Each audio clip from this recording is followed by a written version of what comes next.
Hi all and welcome back to my channel. Today we are so lucky I've got an interview with no one other than Mr. Sam Castile-Ward. He's an up and coming singer-songwriter and we are lucky enough to have an interview with him today. Welcome Sam.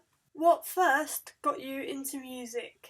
I started writing poetry when I was in school, and when I was a teenager, I got into music through listening to bands like Guns N' Roses, the Sex Pistols, and Nirvana. Who inspired you to make music? I started learning guitar when I was a teenager, and when I started singing my own songs, I was influenced by artists like Bob Dylan and Tom Waits.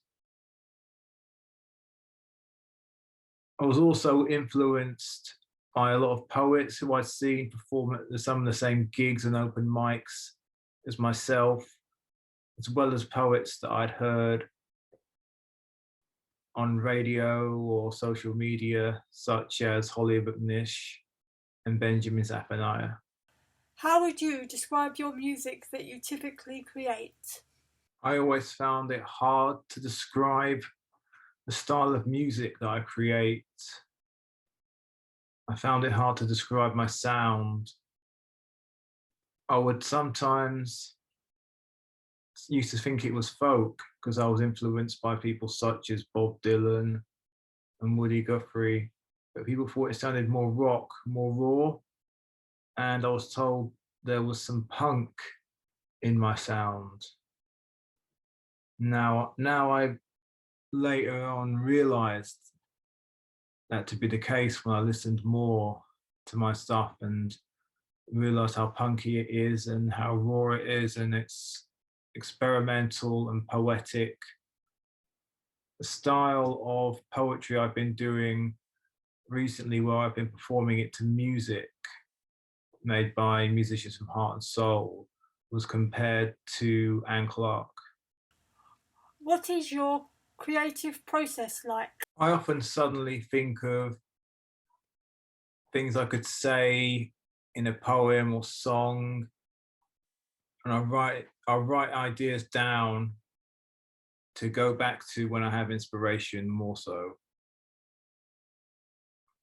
Sometimes I don't know if what I'm writing will become a poem or a song. Sometimes I do have a good idea, sometimes I don't. And I often just write about things.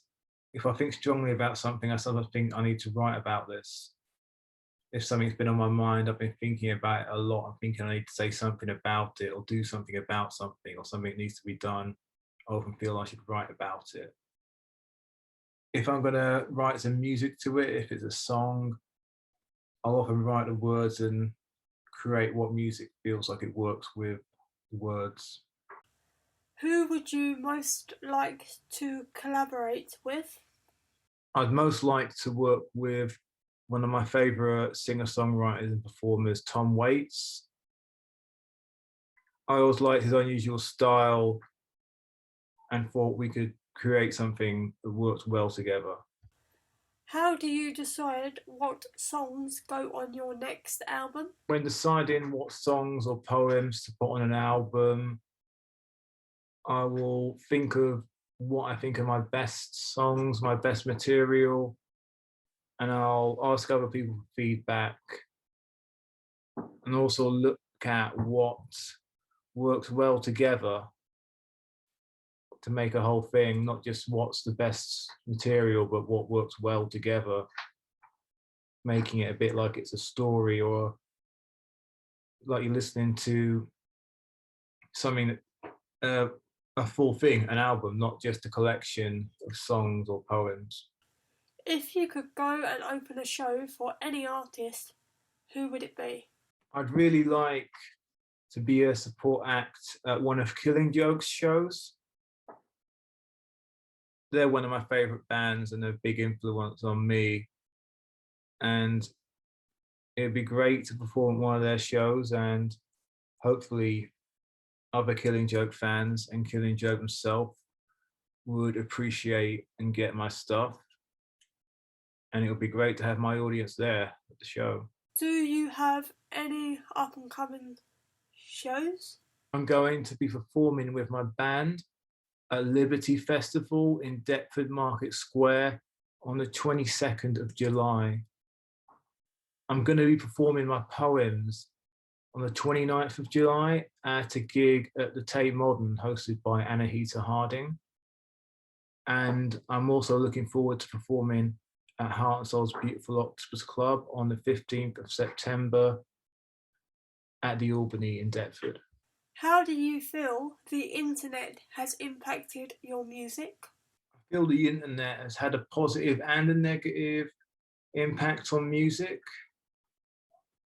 When I was a teenager, me and some of my classmates at college had thought music could change and the industry could change if everyone downloaded music and if bands made their money from gigging.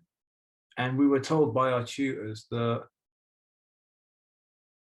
there was no chance that anyone could change anything in the industry. But then, yeah, years later, we were right.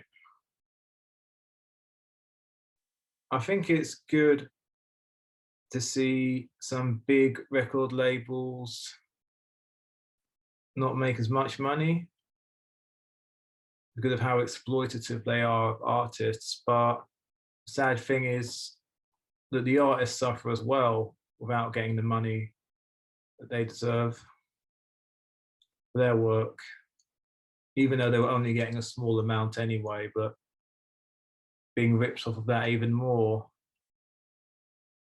because music is so often just given away for free now.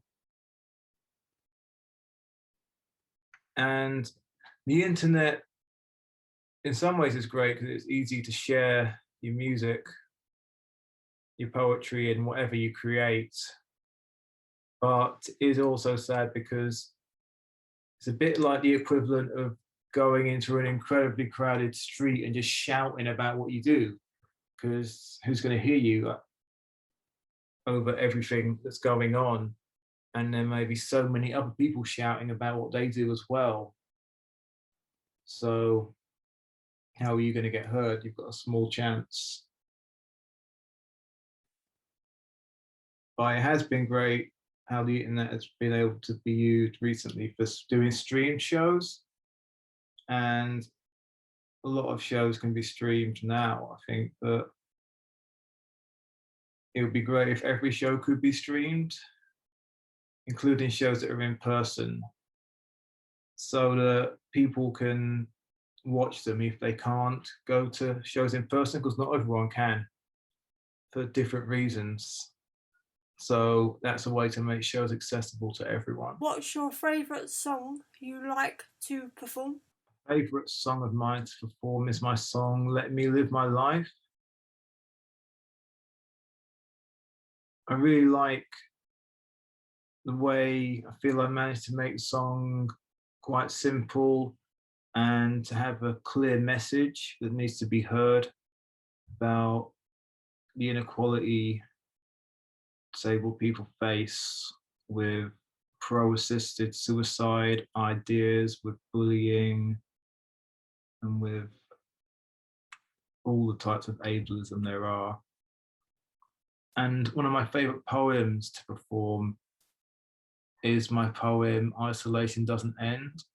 I really feel I've managed to sum up a lot of my experiences of lockdown, of shielding during coronavirus, and inequality, not just from my experiences, but from the experiences of a lot of other autistic people and a lot of other disabled people in general.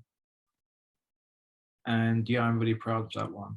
If you could change anything about the industry, what would it be?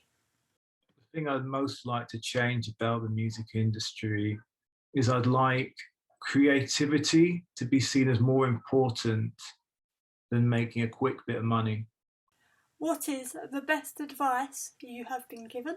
One of the best pieces of advice I've received has been to keep doing what I do, keep working on what I do, keep doing it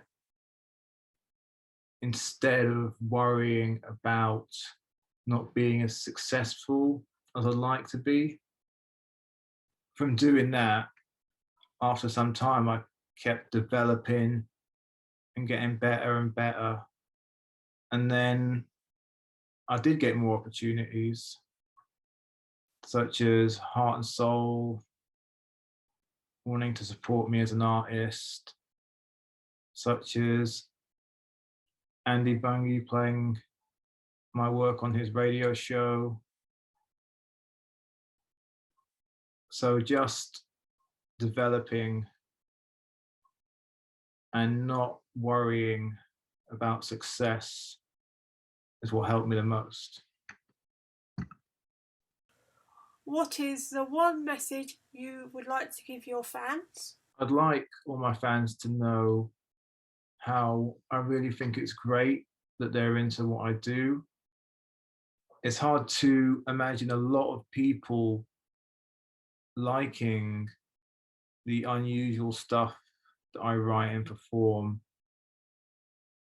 So I'd like people to know that it really means a lot. I'd like them to know how much it means that they are into what I do and they want to listen and support what I do. What is next for you?